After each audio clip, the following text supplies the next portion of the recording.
Hey everybody, I'm Andrew White. I recently ended my campaign for governor because coming in second doesn't move our state forward. So I'm a free agent now, and I want to use that free time to let you meet the people I met and learn the inside story of the people and power shaping Texas today. But before we get started, I have a bunch of Andrew White for Governor t-shirts and bumper stickers, as you might imagine.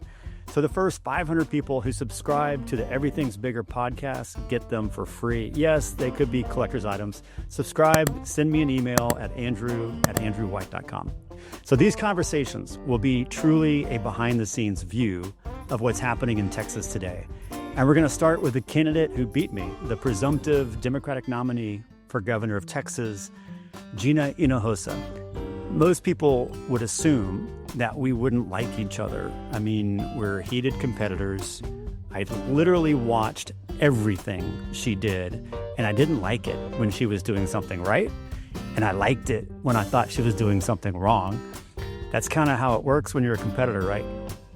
But now the race is over, and I personally really wanted to get to know Gina on a real level. I wanted to know who she is, what she believes in.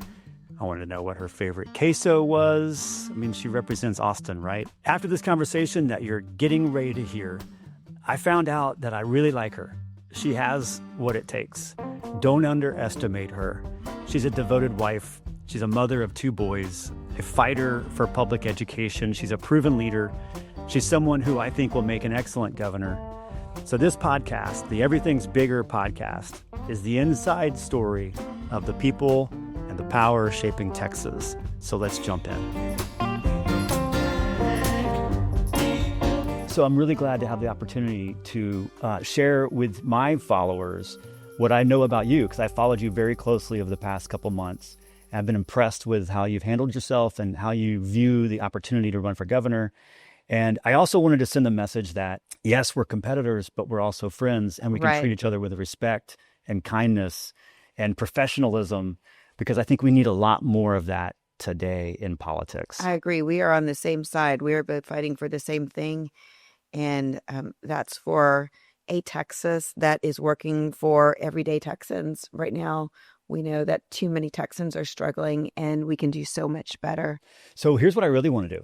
So the people who know me already know me, but they don't know you. Right. And so let's get started. I want to learn more about Gina Hinojosa. But I want to start with the most difficult question for me, and one of the most important ones. What's your favorite queso and why? The important reason is why, not just what, but why. Well, probably Kirby queso in Austin is my favorite queso. It is the classic. Tell me about it. Nice and meaty queso. Is it white or yellow queso, and they put a lot of stuff in it? It's a yellowish, but not too yellow. Yeah. You know, you came close. That's surveys. That's like maybe the right answer, like number 3 or 4. But the number 1 answer on the survey, Matzo Rancho. Oh, well, if you'd said Matzo Rancho, I would have fallen out of my chair. Yeah. Well, that is great too. Now, are you talking about only in Austin, or have you tried quesos statewide? I'm statewide. Oh, well, wow. Quesos. So both of those are in the district I represent currently. Okay. Actually.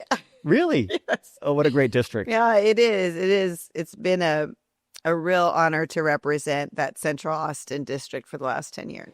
Yeah. And so the district spans Kirby all the way down to Matzo Rancho, all the way up to UT and beyond UT as well. Right. It's the Lamar corridor is the way I refer to it. I-35 being the eastern boundary and Mopac being the western boundary. And for 10 years. So you've almost seen a 10 lot. years. And I've served under 4 speakers in those 10 years, actually. Oh, my gosh. Right. So the tenor and tone of the legislature, how has it changed in the last 10 years? Because you came in right when Greg Abbott came in. Well, I came in 2 years later. Okay, 2 years later. I came in with Donald Trump.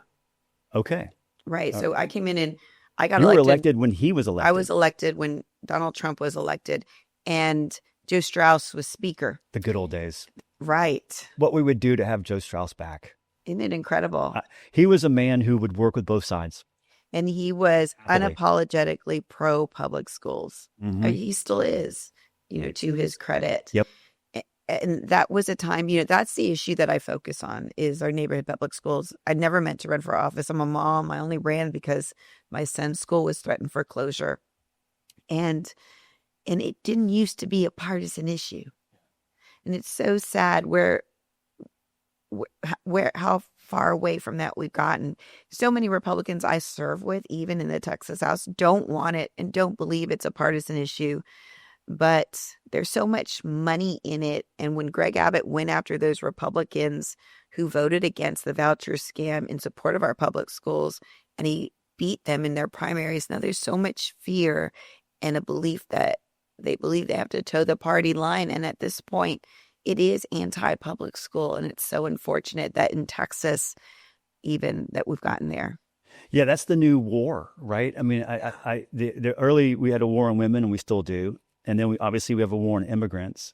And I never thought we would have a war on public schools themselves. Yes, This and is a new, teachers. and teachers. Isn't it crazy? And funding for those schools. There's a complete lack of regard for the service that the teachers provide in their careers, and the service they provide to the children who are going to school. We have 5 million school kids. Yeah. Private school vouchers. How are you going to fix 5 million school kids with 300,000 seats in private schools? Right. And You know? that's not the intent. That's not their intent. I mean, what I have seen happen over those 10 years is that our public schools and those people who work so hard within them have been vilified. And it's been a very systematic approach to beat them down for so long, so hard, and to even accuse them of having porn in the libraries, being groomers, right? Those are labels that now are just freely thrown around about our public schools and our teachers. And it was all so that in the end, we can begin to privatize these public school dollars. And that's what's happened with the voucher. It was a big setup to then privatize those public school vouchers and take our taxpayer dollars and spend them at private schools where I don't have anything against private schools, but there's just not the same accountability. There's not the same transparency. We won't know how our dollars are being spent in a voucher program like we do in our public schools. The irony is that, we've had more and more school districts taken over, and a lot of the schools aren't passing. They aren't having the passing grades. And that's the truth, right? They really aren't passing. But the problem was, you got to look 10 years before when they started attacking public schools, defunding public schools. So it's no wonder that our schools are failing. And so under Greg Abbott, he's caused our schools to fail. And now under the premise that these schools are failing, he's now saying, and now we need to go invest in private schools. Right. I mean, it's a complete scam from the very beginning. It is. And yet here we are, we're stuck there. And what a mess. It is. I have a slightly different take on that. Yeah. And that's the way we measure whether or not our schools are achieving has been the STAR test, right? And I hate the STAR test. I as a mother experienced a second grade child who was just so tired of taking practice STAR tests in second grade for third grade. He tried to run away from school. Oh my gosh. Right? And so it was a hard time for my family, but I came to understand just what it's doing to our kids. But I also, just serving on the Public Education Committee, caring about these issues in the legislature, have come to find that in lots of ways, the STAR test is not measuring our kids' achievement. And let me give you an example. Just this year, I accidentally found out from my school district that because we have so many in Austin ISD, so many seventh graders in eighth grade math, because they're excelling, right? That those kids are taken out, the highest performers are taken out of the cohort for seventh grade. And those middle schools now in Austin ISD are being punished because their best achievers aren't in the cohort for seventh grade, right? So what's the result? In Houston ISD, they don't allow any seventh graders to take eighth grade math. Well, certainly that's not in the best interest of our kids. They should be given challenging work, right? But it is teaching, literally teaching to a test that is not about kids. It's really, at this point, I think, about vendors. Yeah. Yeah. And so they're stacking the deck in HISD by not letting those seventh graders go to eighth grade so they can have the overachievers improve the scores in seventh grade. Yeah, it's stacking the deck, but it's also, they're not alone. Yeah. It's school districts trying to figure out how do we survive under a system that is not fair, right? They're just trying to survive. And I mean, that's just one example. We saw that kids now are having to type out on STAR. Kids in third grade are having to do typing for STAR, type essays. They don't know how to type. Yeah. Right? So we had third graders we had like 50% of third graders get zeros on the typing portion, the writing portion of STAR. Well, there's something wrong with the test when 50% get zeros. We've seen that when many of these tests are rescored, the scores go up. So there's just all sorts of things wrong with the test. And that is what really instills the most amount of anxiety amongst teachers and school communities and our kids, because they don't know how to do well on it, because it's always changing, it's not fair, and it's not measuring the right things. If you're elected, you'll be the first governor in Texas history to be having served on a school board before. Oh, is that right? What a unique and wonderful thing to bring, right? That perspective, boots on the ground, you know how it actually works. Right. What I am sad to see is that with the 1,000 or so school districts around Texas, most of them treat Mike Morath and the TEA in sort of an adversarial relationship. And it should be the exact opposite. You know, they should be working together to best practice, to figure out, well, hey, this works in the inner city, this works in the suburbs, and this works or whatever the categories are. This works with underprivileged neighborhoods, and sharing those sort of success stories as opposed to, being competitors and adversaries in the process. Right. There's no trust in that relationship. Zero trust. Very unfortunate. Yeah. Matt Morath also came in with Abbott, so he's been there now over 10 years as well. So he owns it as well. That's right. Yeah. So what's interesting to me is also you're a parent, you're a mother. Right. You've got 2 boys, is that right? Right. And how old are they now? 20 and 14. So you've got one out of the house maybe and one in the house. Right, exactly. I just got a message I was talking to Tommy about from my 20-year-old, who I'm surprised he's awake at 9 a.m. actually back home on break. And he said, "Mom, we missed Three Kings Day. We put our shoes under the tree." Oh. Right. And I'm like, "You're 20 years old, really?" That's great. Yeah. Oh, that's great. Yeah, but my 20-year-old was the kindergartner in Pease Elementary who inspired me to run for the school board. And it was part of what was a really cool grassroots movement throughout Austin, where it wasn't just my son's school threatened foreclosure. It was lots of schools threatened foreclosure. And Austin is a unique urban place in the country in that we still have our middle class in our public schools.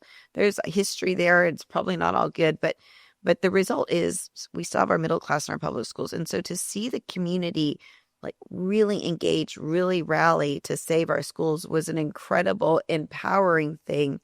And I was just honored to be a part of it. But then I was on the school board and I realized, well, these schools are threatened for closure because the state is taking our money, but not investing it back into our neighborhood public schools, not in teacher salary, not in smaller class sizes. And the result is that there's just less and less for our kids' education. So that's why I ran for the Texas House. I didn't mean to be here. I made my husband promise to never run for office before we got married. You didn't ask yourself that question? No. You didn't think you needed to? Well, I know. I didn't want that kind of life for your father was involved in politics. Right. And as the daughter of a politician, I didn't want it for my own family. Mm-hmm. So I never meant to be here. I just meant to have a quiet law practice and mind my own business. And here I am. Hopefully the nominee for governor, the Democratic nominee for governor of Texas, that's a big change of trajectory for you. And I share it in common because I have a father who was in politics as well. And having seen that, I never, ever wanted to be in politics because why? I mean, it's just really, it can be really nasty sometimes, and the way you get treated and sort of seeing behind the scenes what the heart level is and what the reality of how you get treated behind that. And so, yeah, I grew up the exact same way. I didn't want to be a part of it. And yet here it's in the blood, maybe. Well, here's what I think. I think 2 things on that. One is, it. Right. And so when you see problems and you know how to address it, you know politics because you grew up around it. And whether we like it or not, it's just a part of our knowledge base and who we are.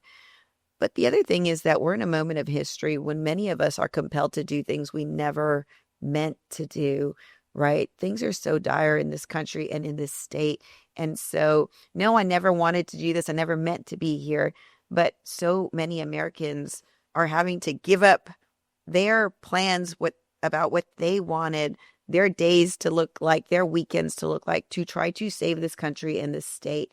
And I think that is what is motivating so many people to answer the call to service. You were raised in South Texas and born there, and how many years?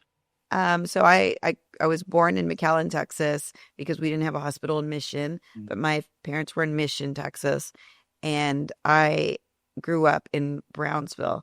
And I graduated from Hannah High School, public school in Brownsville.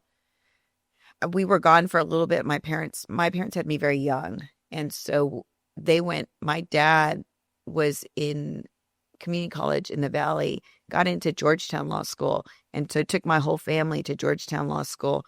And then once he finished there, we came back to the Valley. And he was a legal aid lawyer in Brownsville. Yeah. So having grown up in South Texas, your community now, especially the South Texas community, is under attack. Right.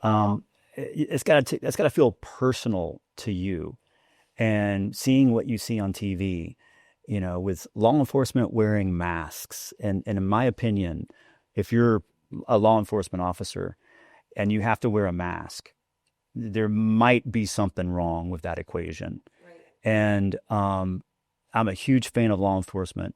I was raised by DPS agents at the governor's mansion, so there's no space between me and law enforcement. Right.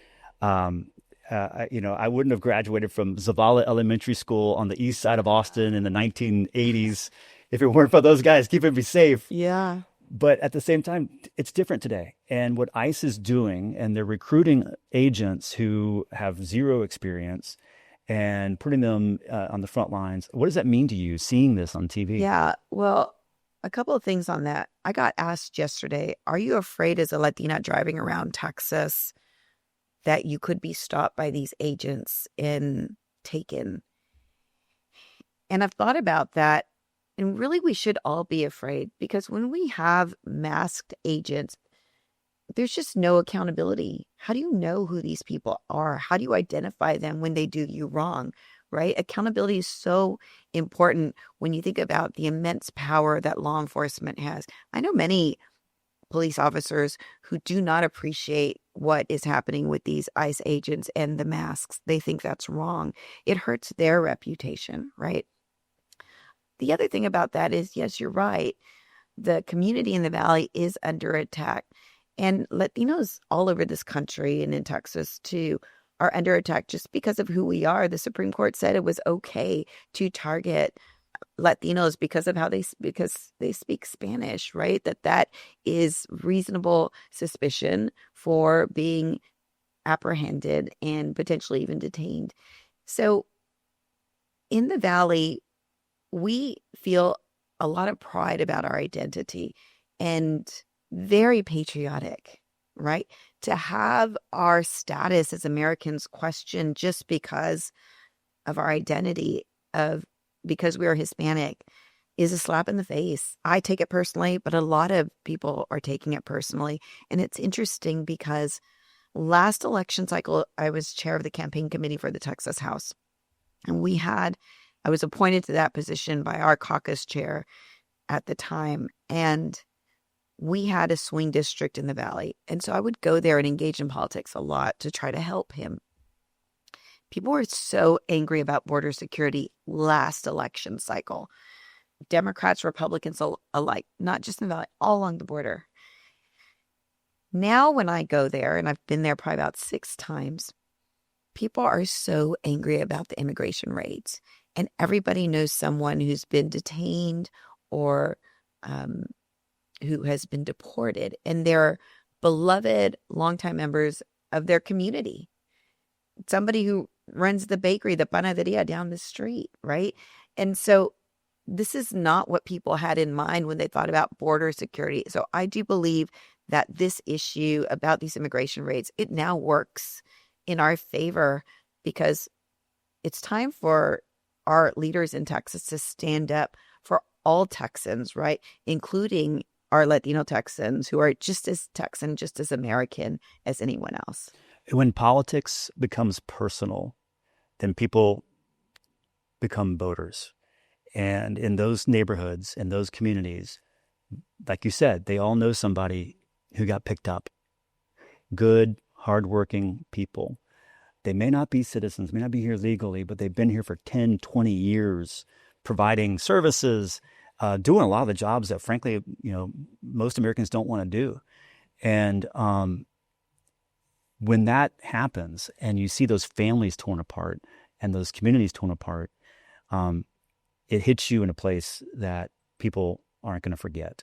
And I hope that turns them into voters, because that's what has to happen. We saw the exact same thing happen with the 4th of July floods, right? Politics became personal. You just dropped your kid off at camp. What's so dangerous about that? And then you find out that there's a massive flood and you lose your baby. And then you find out, well, what happened? What really went wrong? Natural catastrophes happen. But then you realize that, well, no, the state's known about this for decades, and the people on the ground have been trying to do something. And the state, from Abbott all the way down, just wouldn't provide the money. And those sorts of things, you drop your kid off at school in U Valley one morning, and you don't get to pick them back up. My personal belief is that those sorts of events, they're happening at a much greater frequency because government's not doing its job to a much greater extent, and people are starting to see that. And it's the moderate voters, in my opinion, that sway the election. And they're busy, they're doing their jobs, they're taking their kids to school, they're doing all these things, but all of a sudden something happens and it changes their worldview. Their housekeeper gets picked up, right? Or their lawn guy doesn't show up, or their child gets runs away from school because they're tired of taking the same practice test for STAR over and over and over. So my hope is that there will be a change, that people find that change and want to do something about it. I feel it, having just driven around the whole state for 4 or 5 months, there aren't any Trump flags out there.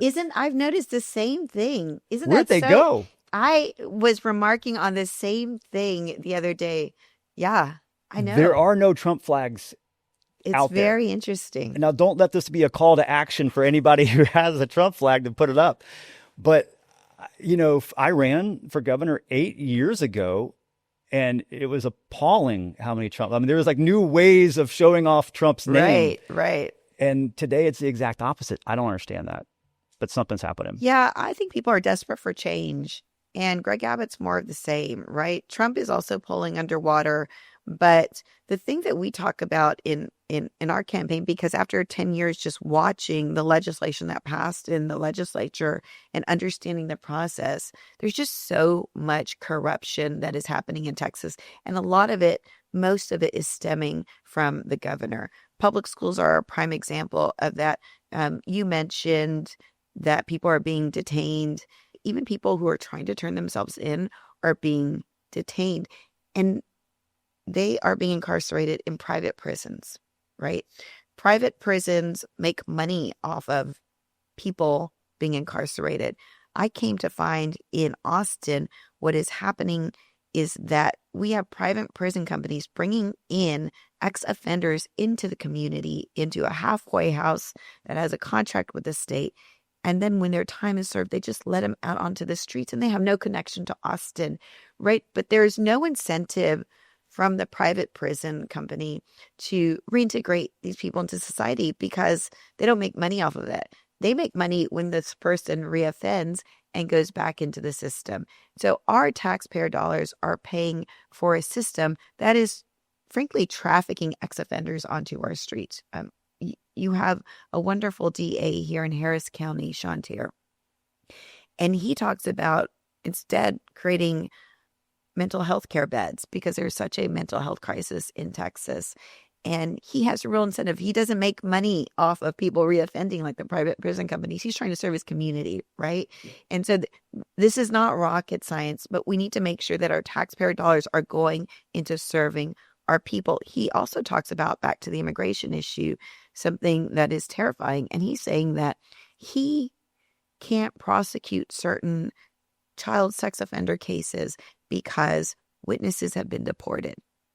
We used to make an exception for that, right? So these things are not making us more safe. They're making us less safe. And I do believe that it's always about follow the money. I've just seen it happen too many times in the Texas legislature. Most big legislation is being driven by private interests who make a lot of money off of vendor contracts, and they all have relationships to Greg Abbott.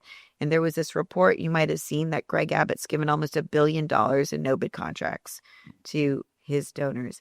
And so what that means is that's our money, right? We're all paying this Greg Abbott corruption tax, and that's how it's affecting each and every one of us. Personally, our property taxes are skyrocketing, but we're paying more and getting less. If Greg worked for me, I would have fired him a long time ago because he's losing me money. He does work for you. He works for all of us. He does. He works for all of us, and he's losing all of us a lot of money. Right. And I don't think people realize that, right? You mentioned it with the corruption on schools and whatnot, but also what about expanding Medicaid? How much? $100 billion? He just said no thanks. Right. Imagine what that could have done to our hospitals and our nurses and our doctors. And of course, people getting coverage who didn't have coverage. The economic benefit of that trickles down and it spreads and it multiplies and it saves rural hospitals. If you just kept a tally of the money that he said no to, it's over $150 billion. Feeding poor kids. There you go. Tell us more about that. Feeding poor kids summer lunch programs. We passed that legislation to pull down those federal dollars that we've already paid into the system as Texans to feed poor kids during the summer. Bipartisan support was a nice bipartisan win for the kids of Texas. We thought we could all be pro feed Texas kids, right? No kids hungry. Abbott vetoed it. How do you veto a bill that takes federal money and uses it to feed our state's kids? It's shocking. It's shocking. You know, there's a saying that cruelty is the point. And I don't think it is the point anymore. I think the point is making these big, outlandish gestures that are so cruel that they catch everybody's attention to distract from what government and Abbott is really doing to us right now. And that's just taking our money to use it for their friends, to line the pockets of their donors. So I think those kinds of things, that doesn't minimize the hurt that Texans are feeling because of it, right? I want to make sure to recognize Abbott has no regard for the lives and well-being of Texans at this point. I do believe he's running for president. I think he got bored of us a long time ago, right? So he's got his eyes on running for president or being a vice presidential hopeful. And as a result, Texans are hurting. Texans are suffering. When it comes to healthcare, Texans are dying. Yeah. So, okay, how do we win in November? That's the goal. That's what's important. Right. And you know where I come from. I believe that the independent moderates in the middle sway the elections. And what's sad is that there's only 1 million Democrats who vote in the primary and 2 million Republicans who vote in their primary. That's not a lot of people, but 11 million people vote in the general, right? And yes, we absolutely need to bring more people to the polls who have never voted before. And that will happen. And there's people doing great work on that. But how do we get that sort of semi-interested voter to realize that, wait, this isn't the way it's supposed to be. It's time for a change. What's the right message? When I first ran for the Texas House, I ran in a Democratic primary and there were 7 of us. And I won without a runoff. And people asked, like, what'd you do? What'd you focus on? And I said, I did all the things. And I think to win, we have to do better amongst all the populations, right? Yeah. We have to do better with moderate voters. We have to do better with Latino voters. We have to do better with Black voters, rural voters, right? Everybody. We just got to do better. And so in Texas is so big, you experience this. It's like running for president to run statewide in Texas. It's huge. Yeah. There's And lots of space around it. the communities are so diverse and their interests in some regard are different. So we have to find a way to speak to all kinds of voters about what is a concern for all of us. And that's, those are the basics. So talking about those kitchen table issues, we all want a better future for our kids that requires a good education for all of our kids, right? We all want a home we can feel proud of right now.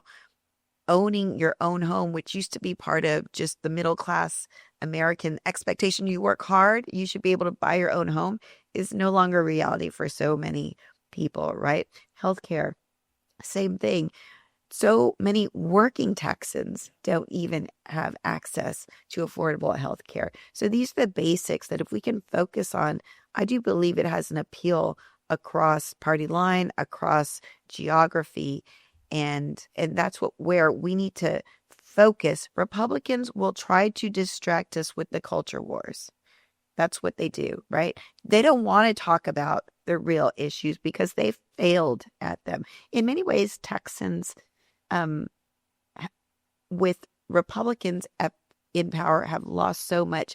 I think Democrats built Texas and Republicans have torn it down, right? I mean, your father was part of that, building what we have, the strength we have in this state. And Republicans have squandered it. And I just think 30 years of one party control has meant they don't feel accountable to the people of Texas anymore.